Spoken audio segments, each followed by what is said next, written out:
Et la Route du Rhum, c'est quand même un morceau de choix, une course mythique. En plus de ça, pour moi, c'est bourré de symboles. J'ai découvert la voile en 1990 quand j'avais 10 ans sur les pontons de Pointe-à-Pitre en voyant arriver la Route du Rhum. Donc voilà, je continue mon petit bonhomme de chemin moi dans la course au large. Et c'est vrai que participer à cette Route du Rhum, c'est beaucoup de symboles. Oui.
Petite vidéo avant la tombée de la nuit.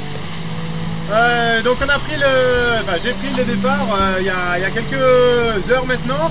Là je me rapproche de l'île de Bréhat. Voilà, la nuit va tomber en même temps que le vent va augmenter. J'ai déjà pris un riz et pour l'instant tout se passe bien à bord de RDF des pieds et des mains. Donc voilà, on s'attend à une nuit agitée mais on était prévenu à ça. Donc voilà, bonne nuit à tous.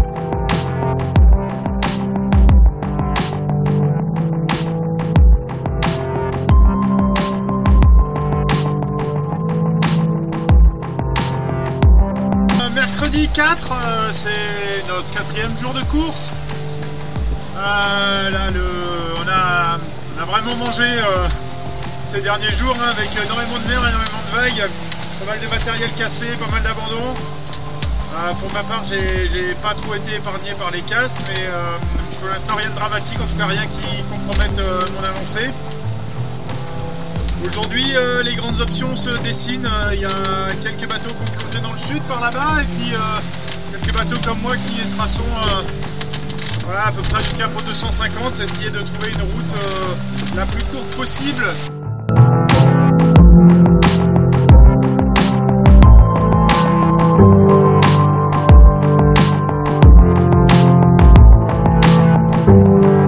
Et en tout cas pour l'instant ça va, j'ai le moral.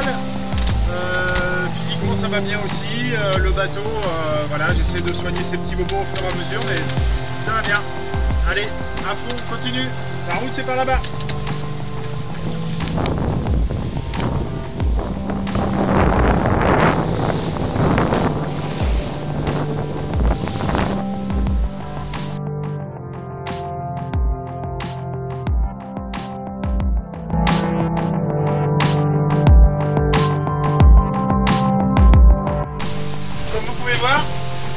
Cette nuit je me suis fait une entorse, on voit là ça a bien gonflé quand même sur le pied.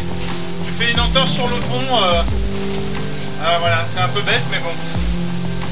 Donc je vais mettre un strapping et puis voilà, hein, prendre quelques anti-inflammatoires pour la douleur, puis ça va le faire.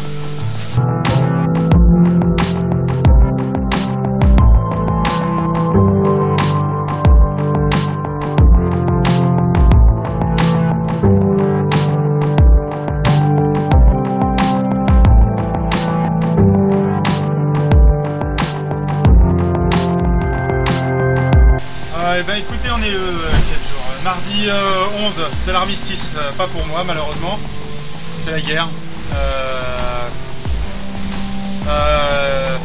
Ouais, vous voyez ma tronche, je suis tombé ce matin dans le bateau, je me suis fait mal. Heureusement, c'est pas trop grave, ça aurait pu être pire. Et puis surtout, j'ai plus d'hydrogénérateur, donc il a rendu l'âme ce matin pour la deuxième fois de suite sur une transat, ce qui fait que j'ai plus d'énergie à bord. Enfin, la gestion va être très difficile. Donc il reste un peu moins de 10 jours et pour l'instant, je sais pas comment je vais faire. Je barre entre 15 et 17 heures par jour à la barre, donc le repos c'est un peu quand je peux, quand les conditions sont bonnes pour que je puisse aussi confier le bateau au pilote. J'ai la chance d'être sur l'eau, en course encore, je me bats pour rentrer dans les 10, voilà, c'est pas facile avec toutes les galères que j'ai eues, mais voilà, j'irai jusqu'au bout et chaque mille que je fais, c'est un mille en moins à faire vers l'arrivée, donc aujourd'hui ça se précise de plus en plus, donc voilà, c'est quand même pas mal. Et voilà, l'arrivée sur la Guadeloupe, c'est Saint-Fond derrière moi.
J'y suis allé à fond, même plus qu'à fond. Je pense que j'ai dépassé un peu les limites.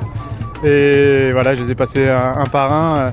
Et cette 8e, c'est un peu le cadeau là dans le canal des Saintes. Ouais. C'est vrai que c'était difficile, très difficile. Et c'est vrai que sans énergie, on ne peut pas faire grand chose. On ne peut plus prendre de météo, enfin plus aussi bien que les autres. On ne peut pas faire du pilote aussi bien que les autres, donc on se repose moins bien aussi. J'ai calculé là sur les 3 derniers jours, j'ai dormi 2 heures en tout. Donc, la bienvenue. Merci. Allez, je vais mettre les lèvres dedans. Ça va faire mal. Ça réveille.